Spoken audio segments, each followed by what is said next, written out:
주님께서 사람에게 죽음을 이긴 영생의 몸을 보여주시고 이 땅에 있는 하나님 나라인 교회가 시작된 날이 오늘입니다. 그래서 부활절은 교회의 생일이기도 합니다. 여러분 모두에게 부활하신 주님의 은혜가 함께 하시기를 간절히 축복합니다. 주전 400년 전에 히랍의 철학자 소크라테스는 반국가적 사상을 유포했다고 하는 죄목으로 옥에 갇혔고 독배를 받게 되었습니다. 독배를 마신 소크라테스는 누워서 죽음을 기다립니다. 그때 그의 친구가 물었습니다. 우리가 다시 살아날까?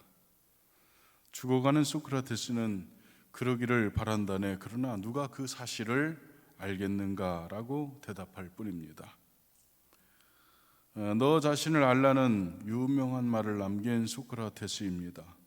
그는 만물의 근원, 만물의 아르케가 무엇인가 라고 하는 이런 사물, 세상의 관심으로부터 인간 내부로 인간의 사유를 끌어들인 첫 번째 사람입니다. 위대한 철학자입니다. 그는 평생 누구보다 많은 것을 깨달았고 많은 것을 가르쳤습니다. 유명한 이름을 남긴 소크라테스, 그는 죽음이 임박했던 최후의 날 그의 마지막 대화가 무엇인가 하는 것입니다. 평생을 두고 깨달았던, 그리고 평생을 두고 외쳤던 인간의 본연 자신을 알라는 그런 말이 아니라 그는 그의 인생 최후의 순간 그의 동료와 나눈 이야기는 죽음이라고 하는 불가항력적인 인생의 끝에서 우리는 다시 살 수 있을까 하는 불확실한 부활의 소망에 관한 이야기를 나눴다는 말씀입니다. 오늘 부활절을 맞이한 우리는 죽음 후의 삶에 대해 진지하게 생각해 봐야 될 줄 믿습니다. 여러분, 죽음 뒤에는 무엇이 있을까요? 모든 사람이 그것에 대한 두려움을 가지고 있습니다. 여러분은 부활을 믿습니까? 저도 부활을 믿습니다. 누군가 이 문제, 즉 부활에 대해서 확실한 대답을 누군가 우리에게 줄 수 있을까? 종교인, 정치인, 과학자들을 비롯한 역사상 무덤에 묻힌 사람들 중 다시 산 사람은 아무도 없습니다. 그래서 명료하게 대답할 사람이 있을까 의심이 드는 것이죠. 그러나 무덤에 들어갔던 나사로는 확실하게 부활을 말할 수 있습니다. 나사렛 예수에게는 부활의 능력이 있습니다 라고 나사로는 이야기할 수 있을 것 같습니다. 우리에게 그렇게 말할 수 있을 것 같습니다. 이미 죽어 장사한 지 나흘이나 된 죽은 오라비의 일로 울고 있는 마리아에게 예수님은 질문하십니다. 요한복음 11장 25절로 26절의 말씀에 나는 부활이요 생명이니 나를 믿는 자는 죽어도 살겠고 무릇 살아서 나를 믿는 자는 영원히 죽지 아니하리니 이것을 내가 믿느냐? 이렇게 마르다에게 질문하신 예수님의 질문에 마르다는 놀랍게도 주여 그러하외다 내가 믿나이다 라고 대답합니다. 주님은 당신의 말씀이 진실임을 입증하시듯 죽은 나사로의 무덤 앞에 서서 큰 소리로 명령하셨습니다. 나사로야 나오너라. 그렇게 명령하십니다. 그러자 죽은 나사로가 수족이 묶인 채로 나왔습니다. 예수님의 말씀은 하늘과 땅, 산자는 물론 죽은 자까지 복종합니다. 우리는 이것을 믿는 것입니다. 그런데 그렇게 전능하신 예수, 모든 사람의 소망이 되시는 예수, 죽은 자를 살리시기도 하시는 예수께서 지난 금요일에 십자가에서 죽으신 것입니다. 또 확실히 무덤까지 장사까지 치렀습니다. 사흘이나 되었습니다. 나사로처럼 냄새나실 만큼 되었습니다. 그분을 처형시킨 사람들과 유대인들은 긴장했습니다. 그 사람이 과연 그가 말한 대로 다시 살아나실 것인가, 살 것인가 쉽게 믿겨지지 않는 사실입니다. 다른 사람은 고사하고 주님께서 가르치셨던 제자들도 믿지 못했습니다. 그러나 오늘 본문을 보니 하늘의 천사가 말하고 있습니다. 마태복음 28장 6절에 있습니다. 그가 말씀하시던 대로 살아나셨느니라. 예수가 말한 대로 예수는 살아났다, 그렇게 말하는 것입니다. 천사가 한 이 선언, 이 한마디는 역사상 가장 위대한 선언이고 인류에게 가장 큰 기쁜 소식이 되었습니다. 이 선언은 처음으로 죽음을 이긴 승리의 선언이 된 것입니다. 창세 이래 수많은 사람이 염원했던 죽음의 문제가 드디어 해결된 역사적 사건을 말하고 있는 것입니다. 오늘 부활의 날, 이 놀라운 사건 앞에서 저는 세 가지 질문을 해보게 되었습니다. 첫째, 예수는 어떻게 살아나셨는가? 두 번째, 살아나셔서 무엇을 하셨는가? 세 번째로, 왜 살아나셨는가 하는 질문입니다. 첫 번째로, 주님은 어떻게 살아나셨습니까? 아무도 일어나지 못한 죽음의 무덤에서 예수님은 어떻게 살아나신 것인가? 라고 하는 것입니다. 목격자 바울은 이렇게 말합니다. 고린도전서 15장 1절로 8절의 말씀인데, 형제들아, 내가 너희에게 전한 복음을 너희로 알게 하노니 이는 너희가 받은 것이요 또 그 가운데 선 것이라. 너희가 만일 나의 전한 그 말을 굳게 지키고 헛되이 믿지 아니하였으면 그로 말미암아 구원을 받으리라. 내가 받은 것을 먼저 너희에게 전하였노니 이는 성경대로 그리스도께서 우리 죄를 위하여 죽으시고 장사 지낸 바 되었다가 성경대로 사흘 만에 다시 살아나사 게바에게 보이시고 후에 12제자에게와 그 후에 500여 형제에게 일시에 보이셨나니 그 중에 지금까지 대다수는 살아있고 어떤 사람은 잠들었으며 그 후에 야고보에게 보이셨으며 그 후에 모든 사도에게와 맨 나중에 만삭되지 못하여 난 자 같은 내게도 보이셨느니라. 아멘. 증인은 한 사람이 아닙니다. 막달라 마리아 한 사람이 아닙니다. 증인은 제자들 11제자와 500여 형제 그리고 많은 이들에게 주님은 당신의 살아나심을 보이셨습니다. 부활의 목격자로서 바울은 하나님이 그리스도를 다시 살리셨다는 사실을 고린도전서 15장 12절로 15절에서 이렇게 증언합니다. 그리스도께서 죽은 자 가운데서 다시 살아나셨다 전파되었거늘 너희 중에서 어떤 사람은 어찌하여 죽은 자 가운데서 부활이 없다 하느냐? 만일 죽은 자의 부활이 없으면 그리스도도 다시 살아나지 못하셨으리라. 그리스도께서 만일 다시 살아나지 못하셨으면 우리가 전파하는 것도 헛것이요 또 너희의 믿음도 헛것이며 또 우리가 하나님의 거짓 증인으로 발견되리니 우리가 하나님이 그리스도를 다시 살리셨다고 증언하였습니다. 만일 죽은 자가 다시 살아나는 일이 없으면 하나님이 그리스도를 다시 살리시지 아니하셨으리이다 라고 말하고 있습니다. 부활은 하나님께서 친히 행하신 구원 역사에서 가장 중요한 사역입니다. 부활은 어느 누구도 따라할 수 있는 것이 아닙니다. 누가복음 24장에서 향유를 들고 막달라 마리아와 다른 여인들이 무덤에 왔을 때 지진이 일어났습니다. 그리고 주의 천사가 하늘에서 내려왔고 그리고 그 주의 천사가 돌을 굴려냈습니다. 무덤을 막았던 큰 돌을 굴려냈습니다. 그리고 그 주의 천사가 예수께서 다시 사셨다는 소식을 여자들에게 알려주었습니다. 여러분, 이 사실은 무엇을 말하고 있는 것입니까? 전능하신 하나님께서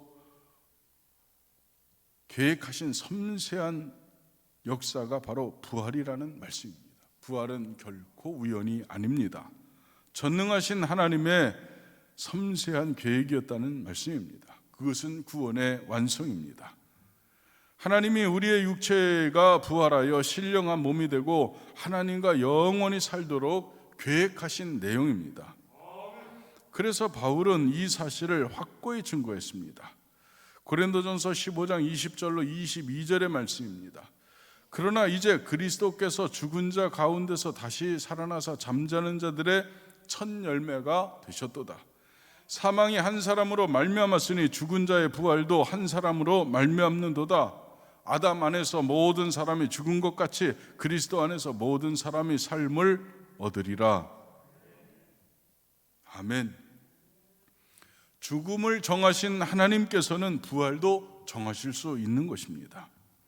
말씀드린 바와 같이 부활은 하나님의 대사역입니다.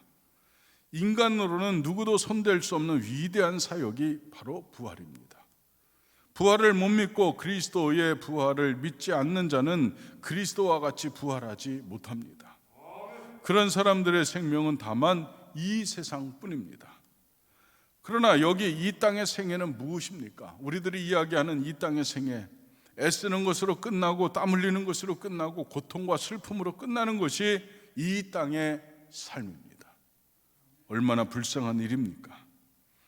하나님이 역사하시는 부활을 믿으시기를 바랍니다. 부활에 참여하는 영혼이 되시기를 간절히 축복합니다. 신령한 부활을 잃어버리면 우리 생의 전부를 잃어버리는 것입니다. 그러나 부활을 믿으면 모든 것을 얻는 것입니다. 그러니 여러분 모두가 부활의 사람이 되시기를 축복합니다. 두 번째로 부활하신 주님은 무엇을 하셨는가 하는 것입니다. 부활하신 주님은 무엇을 하셨습니까? 부활하신 주님은 믿는 자들을 만나셨습니다. 그분은 그를 사랑하는 자들을 만나셨습니다. 2000년 전에만 예수님을 만날 수 있는 것은 아닙니다. 오늘도 부활하신 주님을 만날 수 있습니다. 누가 부활하신 주님을 만날 수 있습니까? 막달라 마리아와 같이 주님을 사모하는 사람, 주님을 사랑하는 사람은 예수를 만날 수 있습니다. 주님께 부름받은 믿음의 제자들은 주님을 만났습니다. 그러니 여러분도 믿음의 제자가 되면 예수를 만날 수 있는 것입니다.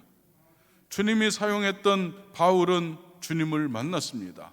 여러분도 주님께 복음의 도구로 쓰임 받으면 여러분도 주님을 만날 수 있을 줄 확신합니다. 스데반 집사님이 마지막 죽음의 문턱에 있을 때 주님은 앉아있지 않으시고 순교하는 스데반을 맞이하기 위해서 보호자에서 일어나 계셨습니다. 사모하는 사람, 주님을 사랑하는 사람은 부활하신 주님을 만날 수 있는 길이 있습니다. 부활하신 주님은 당신이 가시면서 다른 보혜사 성령님을 우리에게 보내주신다고 약속하셨습니다.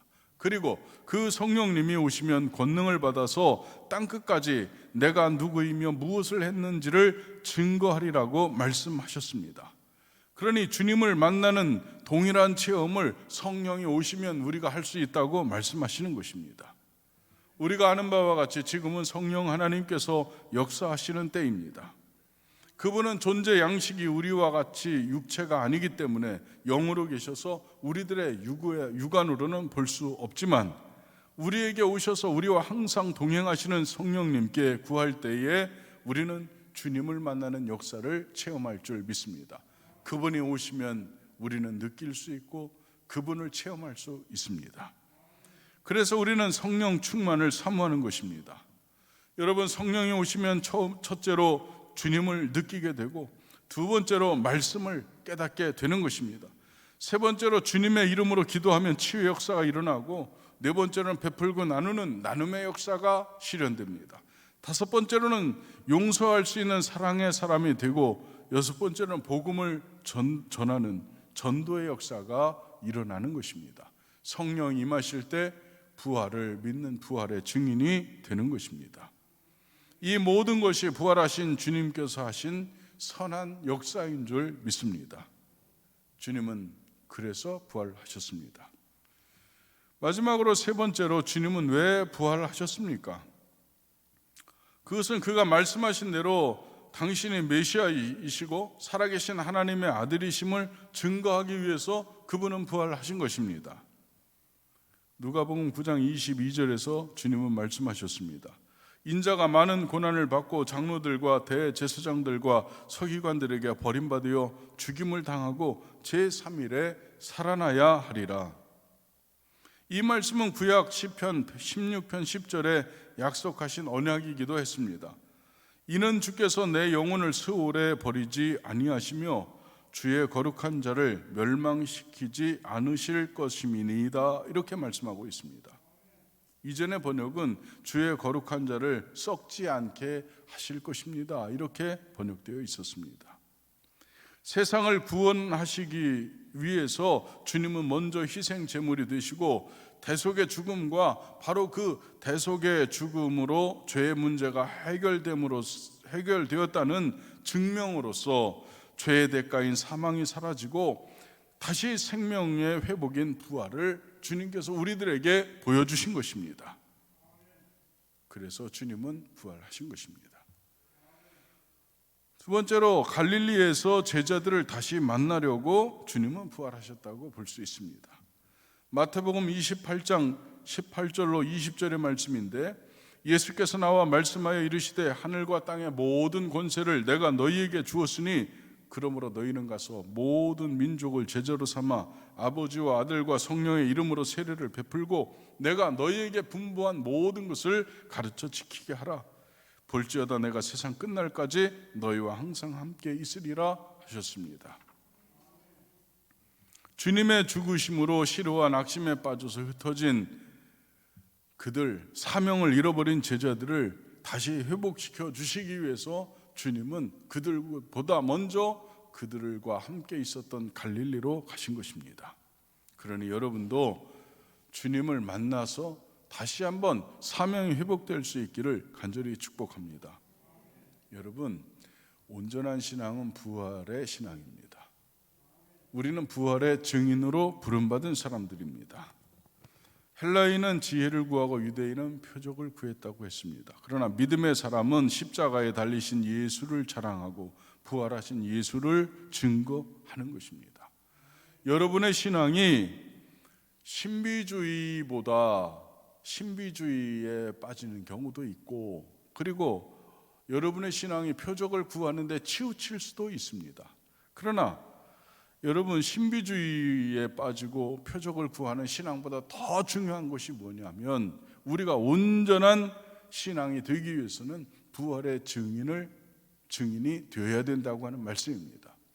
우리가 아는 바와 같이 사탄도 하늘에서 불을 내리기도 하고 사탄도 놀라운 신비한 일들을 행할 수 있다는 주님의 교훈도 있습니다. 그러니 여러분을 부르신 이유는 여러분을 부활의 증인으로 삼기 위한 하나님의 계획이었다는 사실을 잊지 않기를 축복합니다. 여러분은 누구입니까? 여러분은 무엇을 위해서 주님께서 부르셨습니까? 주님의 몸된 교회는 왜 세우셨습니까? 그것은 죽음을 해결한 부활의 증인으로서 우리를 부르신 것이고, 그분만이 부활의 주가 되심을 드러내시고 영원한 하나님 나라에 이르를 수 있는 유일한 통로가 바로 예수 그리스도라는 사실을 우리들에게 알리기 위해서 주님은 부활하시고 부활하신 부활의 공동체인 교회를 세우신 것입니다. 그러니 우리는 부활의 증인으로 서지 않으면 교회의 존재 이유는 없는 줄 믿습니다. 우리에게 영원한 소망을 주시기 위해서 주님은 부활하셨다는 말씀입니다. 예수는 생명이요 부활하심을 증거하며 죽음으로 절망하고 병들어 낙심하고 지옥 가는 마귀 권세에 눌린 모든 사람들에게 부활의 소망을 끼치고 영생의 소망을 전하고 하나님 나라의 소망을 주시기 위해서 자유하고 승리하는 하나님의 백성을 삼고자 예수는 부활하신 것입니다. 그래서 부활하신 주님의 제자들은 부활의 증인으로 온 천하를 다니며 복음을 전한 것입니다.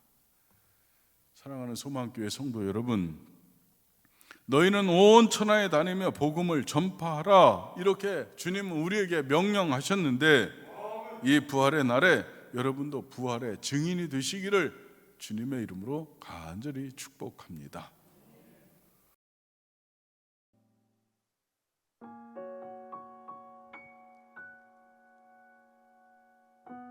제가 이야기 하나 해드릴게요. 2000년 전에 예수님이 이 땅에 오셨대요. 그런데 하루는 예수님이 사마리아라는 곳을 지나가겠다고 하십니다. 근데 그 당시 사마리아는 혼혈인들이 살고 있던 곳이라서 잘 안 갔거든요. 너네 돌아와, 우리는 너네랑은 안 놀래. 근데 예수님이 굳이 이 땅을 가겠다고 하십니다. 근데 이를 이해할 수 없었던 한 제자가 물어봐요. 예수님 왜 굳이 그 땅을 가십니까? 여기 가시면 또 바리새인들하고 사두개인들하고 꼬투리 잡힐 텐데. 왜 굳이 그 땅을 가십니까?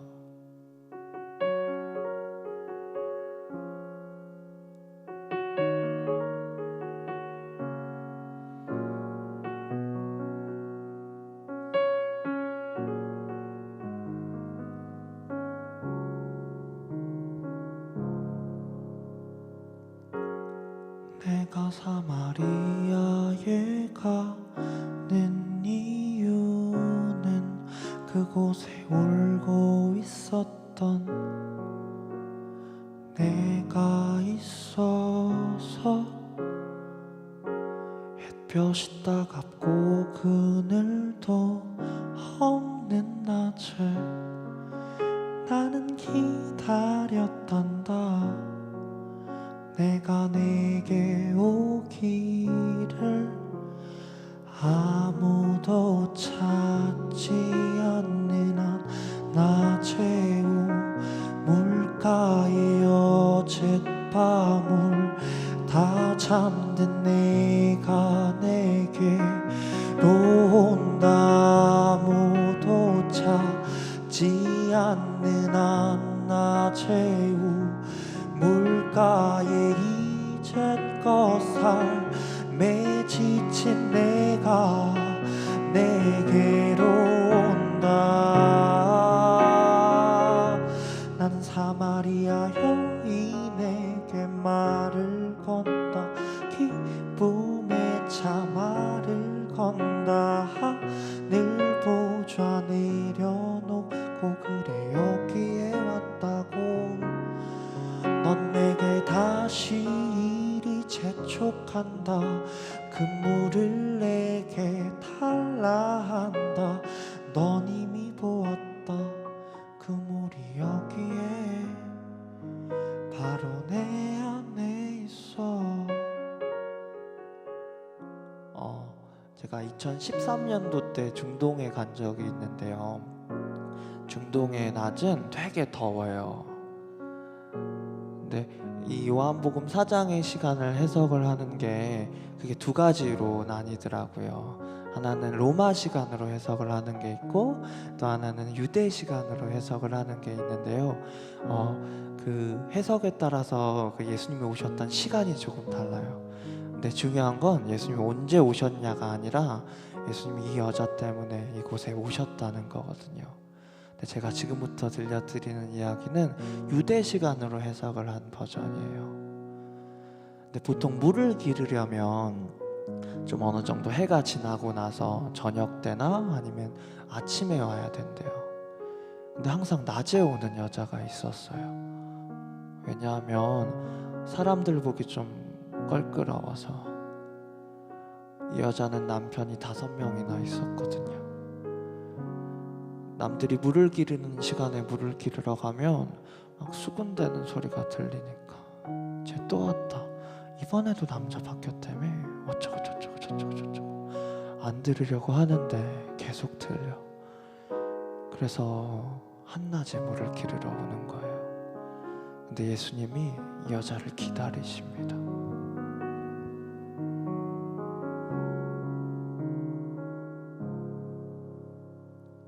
아무도 오지 않았던 내게 아무도 보지 않았던 내게 그 누구도 찾지 않았던 내게 내가 지금 간다.